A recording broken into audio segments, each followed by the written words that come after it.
5 things that will shock you when you come to visit Rio de Janeiro in Brazil. Rio is one of my favorite cities that I have traveled to in the world after traveling to over 40 countries. So if you are debating whether or not to go, I say go ahead and book that trip. But there were 5 things that did shock me about the city, and these 5 things will surprise you too. So let's get into these 5 shocks. So the first thing that will shock you is just how stunning the landscape of the city is. I don't think my clips in this video will do it any justice, because you have to be there yourself to see how beautiful the cityscape is. The city is full of mountains with lush greenery all over them. The city is built on a beautiful bay. In fact, when the Portuguese came here, they thought this bay was a river, and they arrived here in January, so they call the city January River, Rio de Janeiro. Very creative. Of course, you have the famous beaches of Copacabana and Ipanema, and you've got these dramatic mountains in the background. And if you come to the beaches at sunset time, the color of the sky is otherworldly. It's the most dramatic red color sky you've ever seen. It's unbelievable. When you're in Rio, you just have so many pinch yourself moments. When you're walking along Copacabana beach and you see Sugarloaf mountain for the very first time, it's like, whoa. Or when you've arrived at the airport and then you're taking your Uber to your apartment and you get that very first glimpse of Christ the Redeemer,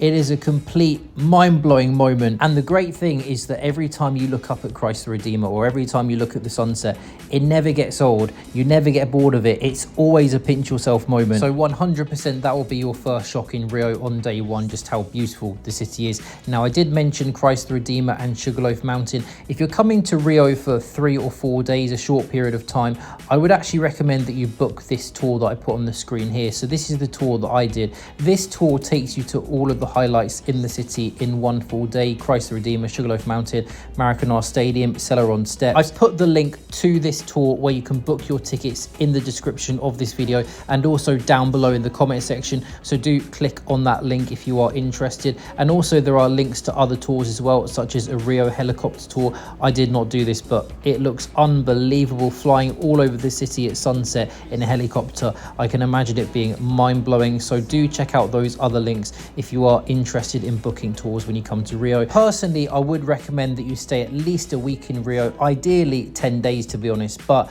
if you've only got 4 days available, these tours really are perfect in my opinion. Now then, the second thing that will shock you when you come to Rio, and this is not necessarily a good thing, more of a negative thing, is just how pushy the vendors are at Copacabana and Ipanema. So I have personally visited 20 cities in Brazil now, many of them beach cities, and I can categorically say that the vendors selling food and drinks at the Rio beaches are definitely more pushy than those in other cities in Brazil. So when you're walking along Copacabana beach or Ipanema beach, don't be surprised when vendors come up to you trying to sell you caipirinha or queijo coalho, which is kind of like a Brazilian version of halloumi cheese, or bracelets, that kind of thing.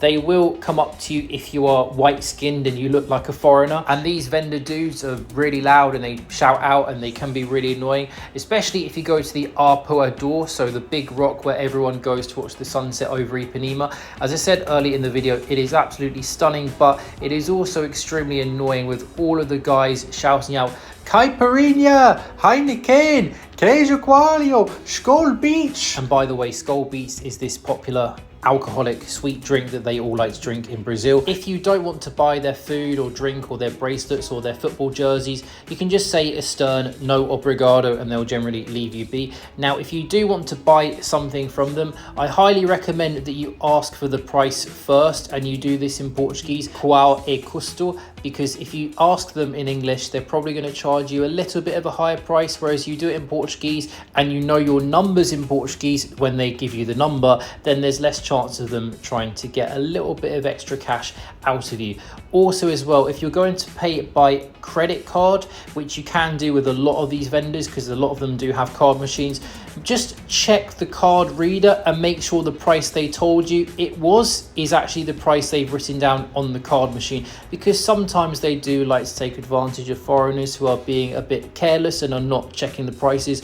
Just read the card reader and make sure the price and the number is the same as is what they've quoted to you. Another thing worth mentioning here, if you are clearly a white looking foreign guy or an Asian looking foreign guy and you're walking down Copacabana, don't be surprised if some dudes try and sell substances to you. Of course, you want to say no, because firstly, that kind of thing is illegal in Brazil, and secondly, there could be a chance that that thing could be something called Boa Noite Cinderella, which you can Google this. People have been robbed very badly on this thing, and you definitely don't want to be taking this thing, so definitely say no if those guys come up to you. Now let's talk about the third thing that will shock you when you come to Rio, and again, this is a bit of a negative one, and this will in particular shock you if you have been to other cities in Brazil prior to Rio. The third shock of Rio is that a lot of bars and restaurants will put on 15%, sometimes 20% service charge onto your bill. Now in Brazil, it is kind of customary to pay 10% service charge, and in most places in Brazil, 10% service charge will be added to your bill. It's kind of polite to pay it, but it is not legally mandatory. You actually don't have to. You can ask for the service charge to be taken off your bill if you really wish, but most people do pay this. However, in Rio, if they notice that you are a foreigner and you don't speak Portuguese, don't be surprised if they go and put 15 or 20% service charge onto your bill. Obviously, Rio is a tourist city, and some countries like the United States have mandatory service charge. So when foreigners do come here, sometimes foreigners think that this service charge that they add onto the bills in Rio is mandatory. It is not. You can change it down to 10%, 5%, or 0% if you really want to. Now, moving on, let's discuss the fourth shock you will face when you come to Rio. The fourth shock you will face is you'll be surprised how safe you feel in Rio. Now, don't mince my words here. I'm not saying that Rio is the safest city in the world. I'm not saying that muggings and robberies don't happen in Rio, because they do. I recently saw a video of a woman being mugged when she was walking down the street. So these things do happen in Rio, and you definitely have to pay attention. However, there is a perception amongst many people who have not visited Rio that Rio is a war zone, and as soon as you land at the airport, there is a queue of 5,000 men with guns in their hands ready to rob you. But that's just not true. When you go to neighborhoods like Copacabana, Ipanema, Leblon, Botafogo, it's going to feel like any other major city in the world. It's going to feel like walking around Manhattan or walking around London. People have phones in their hands. People are going about their day-to-day lives. You're going to see lots of tourists with smiles on their faces, locals at the beach having fun. It does not feel like a particularly super dangerous city. I mean, for example, take this clip here that I recorded in Ipanema. Does this look like a particularly dangerous part of the world? Probably not, and I did not feel like this was a particularly dangerous part of the world at all. However, it is important to mention that when you come to Rio, you should not stay in the north of Rio. The north of Rio is a no-go zone. Essentially, anywhere north of this black line I put on the screen here is no-go zone. Apart from if you're going to the Maracanã Stadium, get an Uber to the Maracanã Stadium, and then when you leave, go back.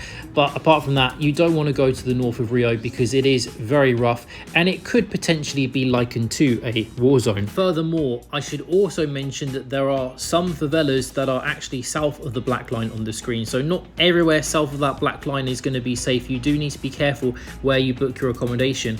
I'm just saying that generally in neighborhoods like Copacabana, Botafogo, Ipanema, you don't feel like you're in a dangerous city. So that's good because you don't feel in danger, but also it's bad because you may be tempted to let your guard down and not be careful with your phone and your belongings and your wallet and your credit cards, etc, etc. So you want to be vigilant in Rio, but you don't want to be frightened, and there's nothing more to be frightened about in Rio than there is, let's say, in London or Paris, honestly. If you do want more information on safety in Rio and 5 tips to keep yourself safe in Rio, I've literally made a video all about that you can see on the screen here.